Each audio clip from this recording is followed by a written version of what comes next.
It has been 7 months since we learned that my wife, 34F, can't have kids and she still has not gotten over it.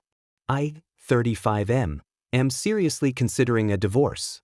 Title may seem harsh, so I apologize. Also using a throwaway because my friends know my real account. Bit of background info about my wife. She's an only child and had a rather lonely childhood. So to her, having kids and watching them grow up together is an important issue for her, if not the single most important issue. To make a long story short, 7 months ago we learned that my wife is incapable of having children. Of course, both of us were devastated and she ended up leaving her job. For the first month after learning this terrible news, all she did was cry and watch Netflix in bed. I brought her meals in bed, started working from home, and gave her my full support because it was the least I could do. But now it's 7 months later and she's still crying and watching Netflix in bed all day. I ask her every day if she needs anything, but all I get in response is variations on either "leave me alone" or "some peace and quiet." Virtually the only time she gets out of bed are when she fixes herself some snacks, uses the bathroom, or takes a shower. I do all the cooking, cleaning, and laundry. I've suggested many things to help her recover, including but not limited to therapy. She said that all therapists spew BS back at you. Adoption or using a surrogate.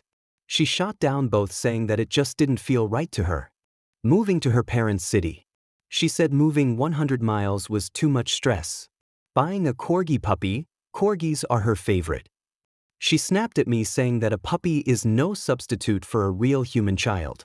Taking her on a week-long trip to anywhere she chooses. Again, she said that's too much stress. Earlier tonight I had a talk with my wife. I told her that our relationship is just not sustainable if she continues to act this way and that she needs help. She said that she's fine and called me an asshole for suggesting that she get help. Don't get me wrong, I love my wife with all my heart. I'm doing my best to help her, but she is refusing that help and in total denial. I know that she'll be devastated if we get a divorce, but honestly I cannot bear living like this for much longer. What do, or can, I do? Top/relevant comments. Commenter. Sit her down and tell her everything you said in that last paragraph. I faced some fertility issues. I always had a plan B, which would probably have been surrogacy. If you really want children, you will do whatever it takes.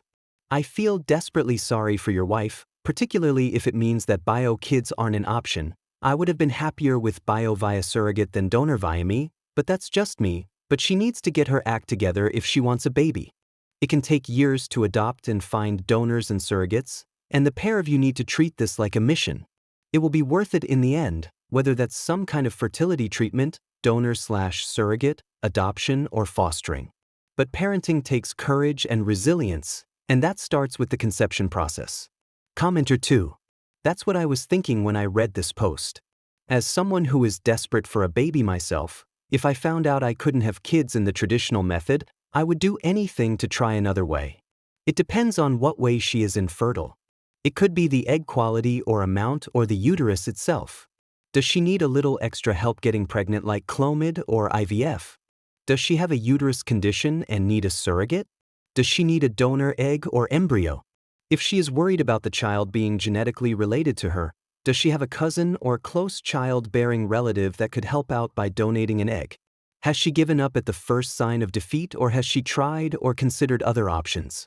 You are not an asshole for caring about your own needs, and you have given her 7 months to grieve already and tried to help her out any way you could. She is being selfish and not taking responsibility for her own emotions at this point, and not only does she not appreciate that, but she is also ignoring your needs. If I was to talk to her, I would remind her that you have tried everything you could to help her feel better, but you have to consider your own needs too. I would tell her that I know she is devastated and that you are going to help her realize her dreams of motherhood any way possible, but wallowing forever is not going to solve anything. I would tell her you are considering divorce if she can't find a way to continue on functionally if any further suggestions fail. If you do actually leave, I'd recommend a trial separation first. Perhaps she just needs a wake-up call. I hope everything works out for the better and you guys get the baby you have been dreaming about. Hi all. First off, I want to apologize for not responding to every single post reply or PM. I am genuinely touched by the sheer amount of support I received, and I spent quite a few hours crying my eyes out as I read your messages and well wishes. The night after I wrote my original post, I wrote my wife a short letter, thank you to a commenter for the idea, that went something like this. Dear wife's name, I love you more than you can imagine, and the most I want in this world is for you to be happy. I understand that as a man I probably have no idea how intense the pain that you are feeling is. I'm doing my best to help you, but the fact that you won't help yourself is taking a toll on our marriage. I honestly cannot continue living like this for much longer, and our marriage is in jeopardy if you don't make an effort to get better. However, I want to get over this bump together and start working in the right direction together. I'm ready to talk whenever you are. With all my love. My name. I put the letter on top of her laptop and went to bed. The next morning, March 16th, I woke up a bit earlier than usual to fix her a double helping of her favorite breakfast: blueberry pancakes, bacon, scrambled eggs, and fresh squeezed OJ. When I walked into the bedroom with her food, I saw her reading my letter. When she saw me, she put the letter down, got out of bed, threw herself into my arms, and started crying. Full-on, Niagara Falls level crying. I hugged her tighter, told her, I love you so much, and started crying too. I honestly don't know how long we stood there hugging each other and crying. It could have been 10 minutes, it could have been an hour, I didn't care. When she stopped crying, she promised me that she would go to therapy. Reddit, you guys don't know how thrilled and proud I was when I heard those words. She then asked me if we could go on a trip to Japan because, in her words, I really need to leave this fucking house for once and get some fresh air. I was so fucking proud of her when she took the initiative in planning our trip. She's always been a methodical, organized person, and as she booked the flights and hotels, I saw in her eyes the same spark that made me fall in love with her 8 years ago. We just finished packing for the trip, and she fell asleep with the faintest of smiles on her face not too long ago. We have a 5 a.m. Uber to catch, a trip to enjoy, and both therapy and dog shopping sessions lined up when we return. We're not quite out of the tunnel yet, but we can see the light at the end. Edit, I'm going to bed. Thank you to everyone who followed my story and offered their well wishes. Top/relevant comments. Commenter. I'm so pleased for you, buddy. Don't forget that surrogacy and adoption are always options as well. Kids aren't miraculously better just because they're fruit of your loins. There are plenty of kids in need of loving homes already, and it sounds like yours is one. Commenter 2. I have 3 kids. One 19-year-old daughter from a previous marriage and 2 little guys from my current wife. My daughter has caused my wife enough grief that she is in and out of therapy over it. It's not that my daughter is bad or horrid, she is fantastic, but some recent life choices over the past year will have consequences that will bite her in the ass down the line. These are all to placate her mom, who makes life a living hell for my daughter if she makes a decision I approve of. The grief and anger at the situation has my current wife back in therapy a 3rd time, crying every week as the situation develops.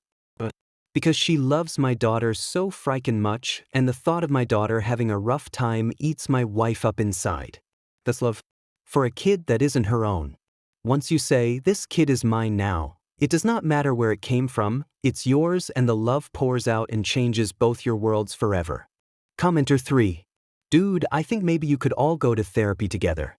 It helps even more when you all can discuss about your problems in a more controlled environment. We tried it for some time in my family, and it helped us out immensely.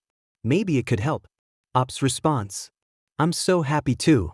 Wife says adoption is back on the table as well. Commenter. This makes me so happy. So many kids need loving homes, and you guys sound like you'd make amazing and loving parents. I don't have fertility issues, I have a 4-month-old daughter, and I can't personally imagine the pain your wife had felt finding out she can't have kids of her own. Even though I can have kids, I'm planning on adopting the second when we come to that point in our family. Having my own child is a blessing, but pregnancy is hard and birth was traumatizing. Family doesn't have to be biologically related. I'd love my adopted child just as much as my own. It pains me that there are children who don't have parents to hold them when they cry, feed them when they're hungry, laugh with them when they're happy, play with them, and nurture them. Just to clarify that not everyone has a bad pregnancy and birth experience, But mine was pretty less than ideal, and if I can give a child in need a nurturing and loving home to grow up in, I would in a heartbeat.